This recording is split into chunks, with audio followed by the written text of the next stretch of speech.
कहां हैं तीनों शूटरों के मोबाइल? बिना मोबाइल कैसे मिली अतीक अशरफ की लोकेशन? क्या वारदात में शामिल था कोई चौथा शख्स जो शूटरों को दे रहा था पल पल की जानकारी? अतीक अहमद और अशरफ की हत्या के बाद से रोज रोज नए और बड़े खुलासे हो रहे हैं। जैसे जैसे खुलासे हो रहे हैं वैसे वैसे कई तरह के सवाल भी खड़े हो रहे हैं। इसी बीच अब अतीक और अशरफ की हत्या से जुड़ा एक और बड़ा खुलासा हुआ है। दरअसल अतीक और अशरफ की हत्या करने वाले शूटरों के पास से मोबाइल फोन नहीं मिला था। इस बात का खुलासा खुद पुलिस की जांच में हुआ है। दरअसल पुलिस ने बताया है कि आरोपियों के पास से 3 पिस्टल मिली हैं। इसके अलावा उनके पास से कुछ और नहीं मिला है। मतलब कि पुलिस ने मोबाइल फोन का जिक्र नहीं किया है।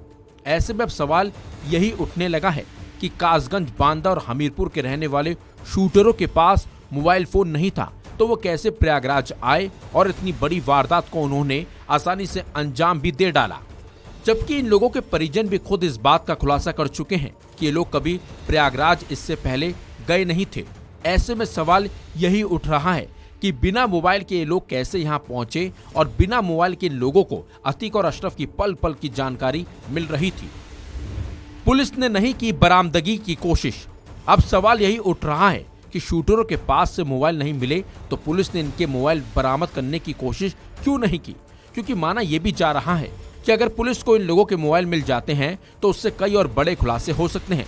बल्कि इस बात की भी जानकारी मिल सकती है कि ये लोग किस किस के संपर्क में थे और वारदात से पहले इन लोगों ने किस किस से बात की थी।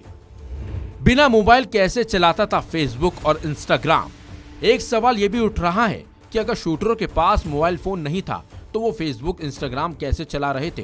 सूत्रों से पता चला है कि शूटर लवलेश तिवारी को रील बनाने का काफी शौक था और वो रील बनाकर उन्हें फेसबुक और इंस्टाग्राम पर पोस्ट भी करता था। शूटरों की मदद करने वाले भी मौके पर थे। जिस तरह से 3 शूटरों के पास से मोबाइल नहीं मिले हैं, ऐसे में माना यह भी जाने लगा है कि इस वारदात में 3 से ज्यादा लोग शामिल थे और ये वो लोग थे जो शूटरों को अतीक और अशरफ की पल पल की जानकारी दे रहे थे। हालांकि पुलिस आसपास लगे सीसीटीवी कैमरों की फुटेज खंगाल भी रही है और पता लगाने की कोशिश कर रही है क्या इस वारदात में इन लोगों के अलावा भी कोई और शामिल था। कहां से आया कैमरा और माइक आईडी? पुलिस इस बात का भी पता लगाने की कोशिश में जुटी हुई है कि इन शूटरों के पास आखिर कैमरा और माइक आईडी कहां से आई, क्योंकि कैमरा और माइक आईडी दिखाकर ही ये लोग नकली मीडिया कर्मी बनकर अस्पताल में अंदर दाखिल हुए थे और इस बड़ी वारदात को इन लोगों ने अंजाम भी दिया था। अतीक और अशरफ की हत्या के बाद पुलिस को कई और खुलासे करने हैं और इस बात का भी पता लगाने की पुलिस कोशिश कर रही है आखिर वो शख्स कौन था जो शूटरों को पल पल की जानकारी दे रहा था और कैसे बिना मोबाइल की मदद से इन लोगों को अतीक और अशरफ की बिल्कुल सही लोकेशन मिल रही थी। इस खबर में बस इतना ही। अपडेट्स के लिए बने रहिए वन इंडिया हिंदी के साथ।